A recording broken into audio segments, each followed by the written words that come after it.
Good head coach Brad Laird, second fall game in the books. And coach, you mentioned it yesterday when we talked execution. You want to see better, and you saw better. Yeah, I think, good to get 100-plus snaps, as we looked at it, not knowing how many snaps we're going to get. And then right from the get-go, I think you see offensively, the 8-play drive, getting points right off the bat, I think kind of got the offense going, the momentum from the last scrimmage. And that's the thing that you're going to see. I think the thing that we want to continue to work on is being consistent in all three phases, but I think execution is one thing that we talked about, and you saw that from an offensive standpoint. Up front, it seemed like you ran the ball better. Your quarterbacks had a little bit more time to throw. So a better performance up front led to some of those 8, 10, 12-play drives and the explosive plays that were kind of missing in the first scrimmage.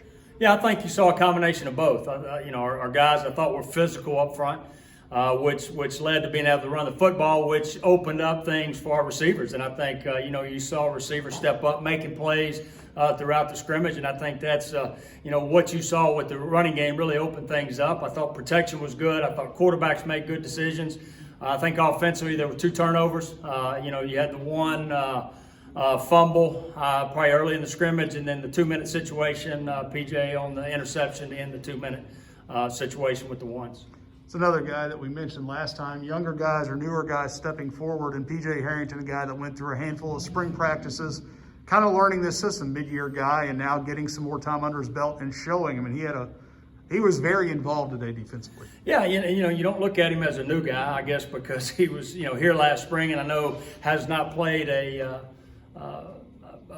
football game here at Northwestern State, but a guy that's really came in from the get-go and made that impact that we knew he would make from a defensive standpoint. Not only his ability to be able to play the game, but I think the leadership. When you talk about the position, him being a safety, you got to be the quarterback on the defensive side of the ball, and I think that's what he's shown from his ability to make plays, but also his leadership. We talked about the running game. Trevor Morgan was the guy that seemed to move it in 4- and 5-yard bursts, and then Eric Hart had the big 64-yard run early in the scrimmage. He's a guy that redshirted last year, so he's had a year in the program, a guy that seems to have kind of maybe figured out that learning curve.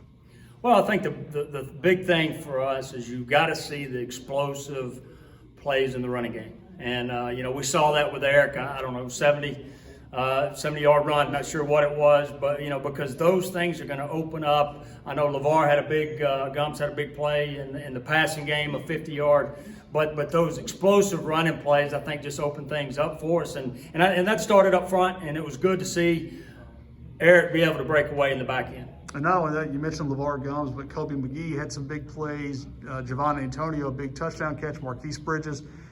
A lot of question marks for people maybe looking on paper at that receiver group, but they may be starting to answer those questions right now.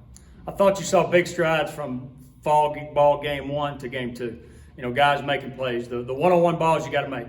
Those guys, our guys, have to make those, and you saw them making those. You saw them getting open. You saw them being able to make those plays in the open field. So it was good to see the big jump and improvement from the game 1 to game 2. All right, thanks, Coach.